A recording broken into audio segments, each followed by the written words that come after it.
ఈరోజు దేవుని వాగ్దానము. ఆయన గాయపరచి గాయమును కట్టును, ఆయన గాయము చేయును, ఆయన చేతులే స్వస్థపరచును. యోబు గ్రంథము 5వ అధ్యాయము 18వ వచనము. దేవుడు మన తండ్రి తన బిడ్డలు తప్పుడు త్రోవలో నడిచినప్పుడు ఒక దెబ్బ కొట్టైనా సరే సరిచేస్తాడు. తండ్రి దండన ద్వేషంతో కూడినది కాదు, అది ప్రేమతో కూడినది.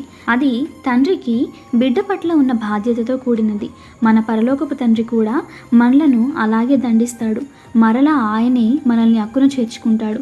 గాయపరిచిన గాయమును కట్టేది ఆయనే. అలా ఎందుకు దండించేది? క్షమించవచ్చుగా అంటే కేవలం క్షమించి వదిలేస్తే మనం ఆయన మాటను నిర్లక్ష్యం చేస్తామని, చెడిపోతామని ఆయన మనకు గాయం చేస్తాడు. ఈ మాట యొక్క నెరవేర్పు మనం ఇశ్రాయేలీల వద్ద చూడగలము. ఇశ్రాయేలీలు ద్రోహులై తమ తండ్రి అయిన దేవుని విడిచిపెట్టి వెళ్ళిపోయారు. ఆయన వారిని దండించి వారిని శిక్షించాడు.